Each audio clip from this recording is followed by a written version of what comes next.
Olá pessoal, somos convidados a refletir um pouco sobre a questão dos 12 apóstolos. Né? Nós conhecemos a escolha que Jesus fez dos 12 apóstolos, eles eram testemunhas oculares do momento em que Jesus passou pela terra, né? E Jesus escolheu esses 12 como homens de confiança dele. Judas traiu Jesus na ceia, vendeu Jesus por 30 moedas de prata, depois Judas morreu, né? Existem duas narrativas da morte de Jesus, não sabemos qual é a correta, está aí na Bíblia, vai ler que você vai encontrar. E depois nós temos a eleição de Matias, né? Que foi tirado à sorte, e Matias foi escolhido então apóstolo para substituir Judas. E onde está Paulo como apóstolo? Paulo não foi escolhido para ser apóstolo, Paulo se autodenominou apóstolo. Logo, Paulo comete uma heresia em se dizer apóstolo, porque não houve nenhuma escolha da pessoa dele como apóstolo. Para nós entendermos as Escrituras, tanto do Antigo como do Novo Testamento, há uma necessidade de a gente entender a manipulação da Bíblia.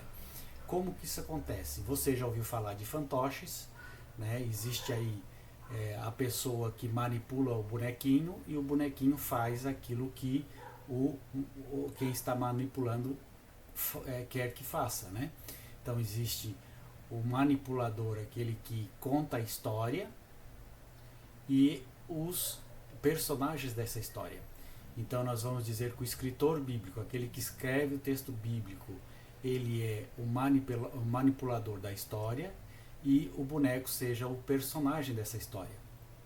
Logo, tudo aquilo que se diz na Bíblia que foi dito por certo profeta, não foi certo profeta que disse, mas sim o narrador, o manipulador, que colocou na boca desse personagem, desse profeta, aquilo que ele gostaria que o profeta dissesse naquele momento histórico.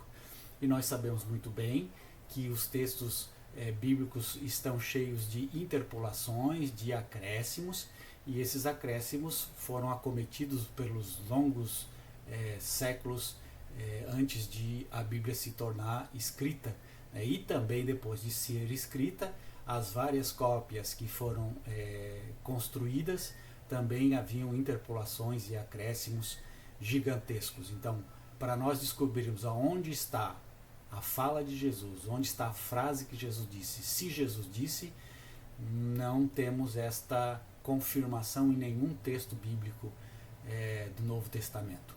E também isso serve para os profetas, para Moisés, para Abraão e para os outros textos do Antigo Testamento. O narrador disse aquilo que ele gostaria que o personagem dissesse, né? Então aqui também no Novo Testamento é a mesma coisa. Como a Bíblia é cópia de cópia de cópia de cópia, cheia de acréscimos e interpolações, fica bem difícil a gente entender o que é que realmente Jesus disse, se ele disse alguma daquelas coisas que estão escritas, né? No Apocalipse nós temos lá Apocalipse 21, versículo 12 e 13 e 14, que diz assim: tinha grande e alta muralha com 12 portas, guardadas por 12 anjos. Nas portas estavam gravados os nomes das 12 tribos dos filhos de Israel.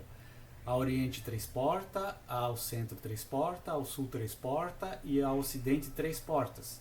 A muralha da cidade tinha 12 fundamentos com os nomes dos 12 apóstolos do Cordeiro. Então aí nós temos uma ideia de como é que é essa estrutura do céu segundo o Apocalipse, e lá estavam os 12 apóstolos que iam julgar as 12 tribos de Israel. Então é muito importante esse número 12.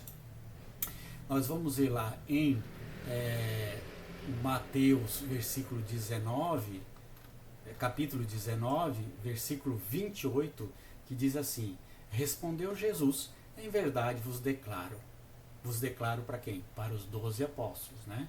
Jesus está falando para os 12 apóstolos.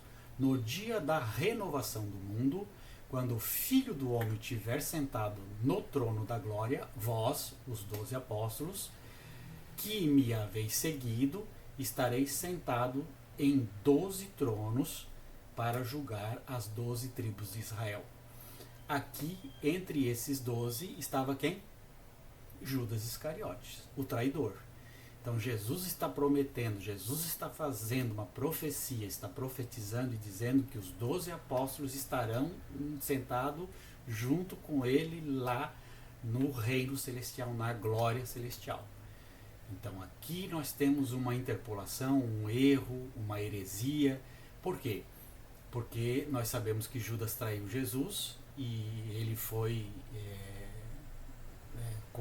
pôs a mão na consciência, segundo a história, e acabou se suicidando, não é?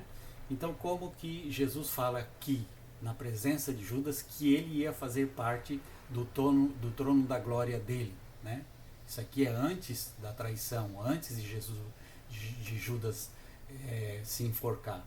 Logo, Judas estava aqui nessa promessa de Jesus e essa promessa foi real. Judas está sentado lá à direita de Deus, à direita de Jesus, no reino celeste, porque essa é a promessa que Jesus fez para Judas, para os 12, ou Jesus mentiu, ou Jesus está falando bobagem nesse texto bíblico, ou esse texto bíblico foi escrito por um narrador que disse aquilo que ele queria dizer para aqueles que queriam ouvir o que ele queria dizer. É isso que é importante nós analisarmos, né? Nós podemos ver também em Lucas capítulo 22, lá no versículo 28, 29 e 30, diz assim: vós tendes permanecido comigo nas minhas aprovações. E vós significa os 12. Eu, pois, disponho do reino a vosso favor, assim como meu Pai o dispôs a meu favor, para que comais e bebais a minha mesa no reino e vos senteis em tronos para julgar as 12 tribos de Israel. Então, Jesus está falando aqui dos 12 apóstolos. Quem são esses 12 apóstolos? Os 11 mais Judas Iscariotes. Jesus está fazendo essa profecia, essa promessa. E Judas também recebe essa promessa. Então, como que Judas traiu Jesus? Como que Judas se enforcou? Como que não houve o arrependimento? Como que Jesus faz uma promessa para os 12 apóstolos, incluindo Judas Iscariotes, e essa promessa não se cumpre? Ele não é Deus, ele não sabe tudo, ele não conhece tudo, ele não sabia o que ia acontecer com Judas. Então por que ele faz essa promessa e não se cumpre essa promessa? Queridos, lembremos, o texto bíblico é uma manipulação de um narrador que faz o personagem aquilo que ele bem entender. Vamos também para Atos dos Apóstolos, capítulo 1, versículo 10 e 11, que diz assim: enquanto o acompanhavam com seus olhares, vendo-o afastar-se para o céu, eis que apareceu 2 homens vestidos de branco. Eles disseram: homens da Galileia, por que ficais a olhar para o céu? Esse Jesus que acaba de vos ser arrebatado para o céu, voltará do mesmo modo que viste subir para o céu. Então aqui Jesus está falando para os 12 apóstolos. Não tinha escolhido ainda Matias. Logo, Jesus está falando para Judas. Mas Judas não morreu? Ou Judas ainda está vivo aqui, nesse texto bíblico? Como é que podemos explicar essa escritura? Como é que podemos explicar isso? Matias só foi escolhido depois da ascensão de Jesus ao céu, depois que ele subiu ao céu. Nós não podemos falar de 12 apóstolos antes desse momento aí que Jesus sobe aos céus. E também podemos ver em Coríntios, capítulo 5, versículo, aliás, 1 Coríntios, capítulo 15, e versículo de 3 a 5, que diz assim: eu vos transmiti primeiramente o que eu havia recebido, que Cristo morreu por nossos pecados, segundo as Escrituras, foi sepultado, ressuscitou ao terceiro dia, segundo as Escrituras, apareceu a Cefas e em seguida aos 12. Então você vê aqui que Jesus aparece na ressurreição, depois da ressurreição, depois da sua morte, ele aparece a Cefa e aos 12. Quem eram esses 12 apóstolos? Os 11 mais Judas Iscariotes. Não tem como tirar Judas daqui. Matias só foi escolhido depois que Jesus subiu aos céus, né? Então aqui Jesus ainda está aparecendo para os discípulos. Jesus ainda não subiu definitivamente aos céus. Matias ainda não tinha sido escolhido. Então logo se fala dos 12, está falando também de Judas Iscariotes, né? Então Jesus apareceu a Cefas e em seguida aos 12. Entre esses 12 estava Judas Iscariotes. Também temos em 1 Coríntios 9, versículo 2, que diz sobre o apóstolo Paulo. É muito importante a gente entender que o apóstolo Paulo se autodeterminou, se entendeu que ele era apóstolo, ele mesmo se ordenou como apóstolo, se chamou como apóstolo. Ele não foi escolhido pelos 12 apóstolos ou pelos 11 apóstolos como apóstolo. E 1 Coríntios capítulo 9, versículo 2, deixa muito bem claro quando Paulo desabafa dizendo assim: e se para os outros não sou apóstolo, ao menos para vós o sou, porque vós sois no Senhor o selo do meu apostolado. Então você vê aqui que Paulo está fazendo uma crítica àqueles que não o aceitam como apóstolo, porque de fato Paulo não foi escolhido como apóstolo, ele se autodenominou apóstolo. E como ele fundou a comunidade de Coríntios e pregou para a comunidade de Coríntios, ele está dizendo, se para os outros eu não sou apóstolo, pelo menos para vocês eu sou, porque eu fundei aqui o meu apostolado aqui, eu falei de Jesus para vocês aqui, então eu sou apóstolo de vocês, já que eu não posso ser dos outros, das outras comunidades. Então aqui há um conflito muito grande, uma heresia muito grande, o próprio Paulo fazendo heresia quando fala que ele é apóstolo. Paulo juridicamente não tinha condições de ser chamado apóstolo, porque ele não foi escolhido pelos 12 para ser apóstolo. Haveria uma necessidade de sucessão apostólica e Paulo não fez parte dessa sucessão apostólica. Na Igreja Católica Apostólica Romana existe essa sucessão apostólica. Um bispo que ordena outro bispo, que ordena outro bispo, que ordena outro bispo, até chegar aos bispos de hoje, os papas de hoje, que ordenam outros papas. E assim também a ideia da primeira igreja era assim, né? Então Paulo deveria ser escolhido pelos 12 para ser apóstolo, e Paulo não foi escolhido por ninguém, logo Paulo se autodenominou apóstolo, logo Paulo comete heresia quando se denomina como apóstolo, e não é aceito por muitos cristãos, por muitas igrejas, por conta disso. Nós temos lá em Apocalipse capítulo 2, versículo 2, que diz assim: conheço as tuas obras, teu trabalho e tua paciência, não podes suportar os maus, pusestes à prova os que se dizem apóstolos e não o são, e os chamastes de mentirosos. Então esse texto bíblico parece que cabe muito bem à heresia de Paulo, né? Paulo, que se autodeterminou apóstolo, é mentiroso, né? Segundo aqui a interpretação de Apocalipse 2, versículos 2, né?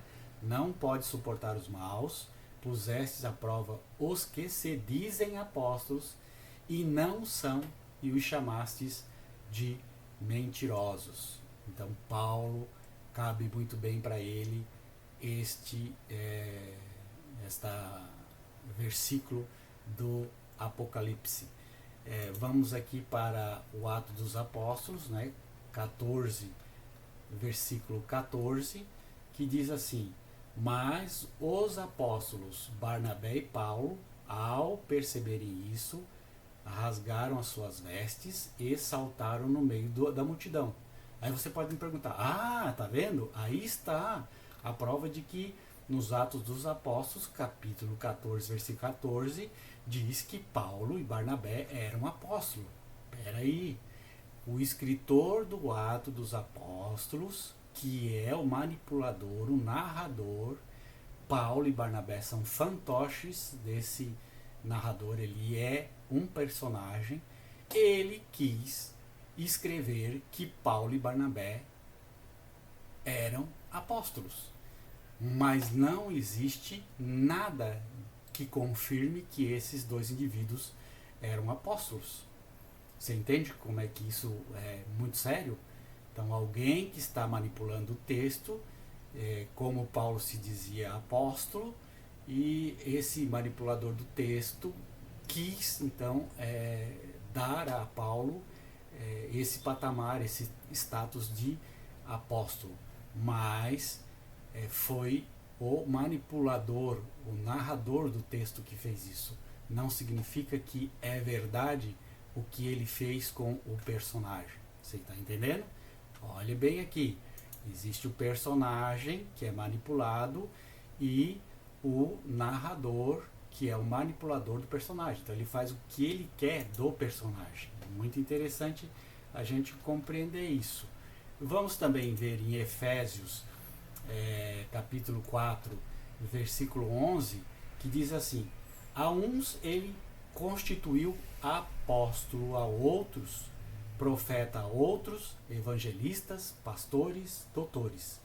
Aqui essa carta de Efésios, que se diz ser de Paulo, está dizendo que Jesus constituiu, que ele criou apóstolos, profetas, evangelistas, pastores e doutores. E aí eu faço esta pergunta a você: onde está escrito nos evangelhos que Jesus instituiu apóstolos, que ele instituiu apóstolos, sim, mas onde está escrito que ele instituiu pastores? Onde está escrito que ele constituiu evangelistas? Onde está escrito que ele constituiu, que ele criou os doutores? Jesus não criou nada disso. Então aqui trata-se de uma heresia. O escritor, o manipulador, aquele que escreveu essa carta, ele inventou, ele colocou essas instituições, essas missões, esses trabalhadores do evangelho, esses portadores da palavra, como profeta, como evangelista, como pastor e como doutor. Como o texto já tinha sido escrito lá pelos anos 100, por aí, 110, 120, já existia a patrística, os primeiros padres da igreja, então chamados de doutores.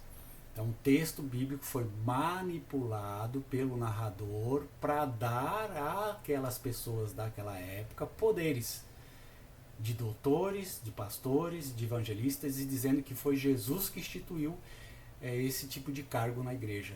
E não existe esse tipo de cargo na igreja. Desafio você a encontrar nos evangelhos onde está escrito que Jesus instituiu esses cargos. É heresia pura esse texto. E por fim, nós temos lá no Ato dos Apóstolos capítulo 1, que fala sobre a questão que nós vamos entender agora. E ele se manifestou vivo depois de sua paixão, com muitas provas, apareceu-lhes durante 40 dias e falando das coisas do reino de Deus, e comendo com eles, ordenou-lhes que não se afastasse de Jerusalém, mas que esperasse o cumprimento da promessa do seu Pai, e que ouvistes, e disse ele, da minha boca, porque João batizou da água, mas vós sereis batizados pelo Espírito Santo daqui a poucos dias. Assim reunidos, eles o interrogaram: Senhor, e porventura agora que ides instaurar o reino de Israel? Respondeu-lhe Jesus: não vos pertence a vós saberdes os tempos, nem os momentos em que o Pai fixou em seu poder, mas descerá sobre vós o Espírito, e vos dará força, e sereis minhas testemunhas em Jerusalém, em toda a Judéia, na Samaria e até os confins do mundo. Dizendo isso, elevou-se da terra à vista deles, e uma nuvem o ocultou dos seus olhos. Enquanto o acompanhavam seus olhares, vendo afastar-se do céu, eis que apareceram 2 homens vestidos de brancos e lhe disseram: Homens da Galileia, por que ficais a olhar para o céu? Esse Jesus que acaba de vos ser arrebatado para o céu, voltará do mesmo modo como vi subir ao céu. Voltaram eles então para Jerusalém, num monte chamado das Oliveiras, que fica perto de Jerusalém, distante uma jornada de sábado. Tendo entregado ao cenáculo, subiram ao quarto acima, onde costumavam permanecer. Eram eles Pedro e João, Tiago, André, Filipe, Tomé, Bartolomeu, Mateus, Tiago, filho de Alfeu, Simão o Zelador e Judas, irmão de Tiago. Então olha aqui, 1, 2, 3, 4, 5, 6, 7, 8, 9, 10, 11, 12 apóstolos. Né? Todos eles estavam unanimemente na oração, juntamente com as mulheres, entre elas Maria, mãe de Jesus, e os irmãos dele. Num daqueles dias, levantou-se Pedro no meio de seus irmãos, na assembleia reunida, que constava de 120 pessoas, e disse: Irmãos, convinha que se cumprisse que o Espírito Santo predisse na Escritura pela boca de Davi acerca de Judas, que foi o guia daqueles que prenderam Jesus. Ele era um dos nossos e teve parte no ministério.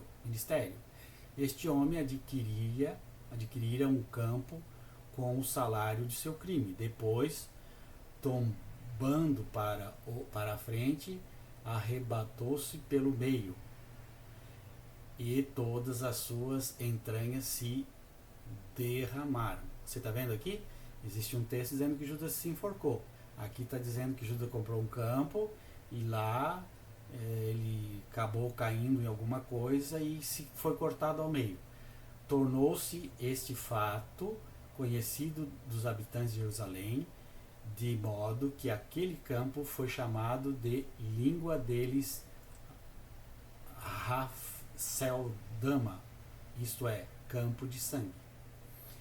Pois está escrito no livro dos Salmos: fique deserta a sua habitação e não haja quem nela habite, e ainda mais, que outro receba o seu encargo. Convém que destes homens que têm estado em nossa companhia todo o tempo em que o Senhor Jesus viveu entre nós, a começar do batismo de João até o dia em que nosso meio foi arrebatado, um deles se torne conosco testemunha da ressurreição. Propuseram 2, José, chamado Barsebás, que tinha por sobrenome Justo, e Matias. Oraram nesses termos: Ó Senhor, que conheces os corações de todos, mostra-nos qual desses 2 escolhestes para substituir Judas, para tornar este ministério e apostolado o lugar de Judas, que se transviou para ir para o seu próprio lugar. Deitaram sorte e caiu a sorte em Matias, que foi incorporado entre os 12. Então vocês viram aqui todo o processo de como foi incorporado Matias. Foi feito lá uns bilhetinhos, colocaram lá num pote e foi sorteado, e quem ganhou mais voto foi Matias. Ou se não, colocaram os 2 nomes dentro de um vaso, e aquele que foi retirado o nome se tornou apóstolo. E nada disso aconteceu com Paulo. Então Paulo não era apóstolo. Paulo se autodenominou apóstolo. Juridicamente, Paulo não poderia ser chamado de apóstolo. E aí terminamos dizendo que todo texto bíblico ele tem um narrador, que é o manipulador, e o personagem, que é o manipulado.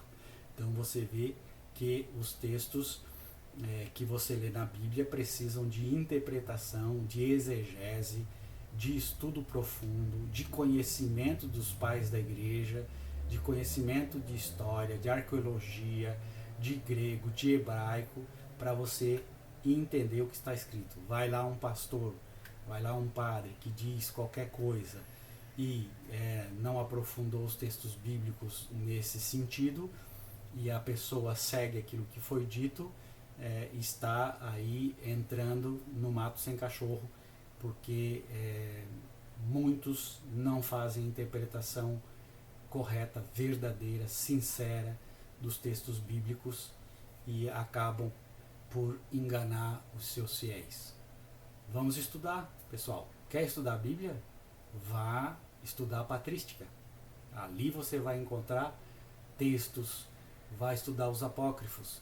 Aí você vai entender melhor os textos bíblicos, quando foi escrito, por quem foi escrito, por que foi escrito, que lugar foi escrito, onde está o acréscimo, quem acrescentou, por que acrescentou esses textos na Bíblia. E aí você vai começar a cair as escamas do seu olho e você vai começar a enxergar melhor os textos da Bíblia e não usá-los mais para manipular as pessoas, para escravizar as pessoas, para maltratar as pessoas com a ideia do inferno, do céu, da morte, da prosperidade. Tudo isso é invenção humana, enganando a comunidade, enganando as pessoas. Um grande abraço. Tchau, tchau.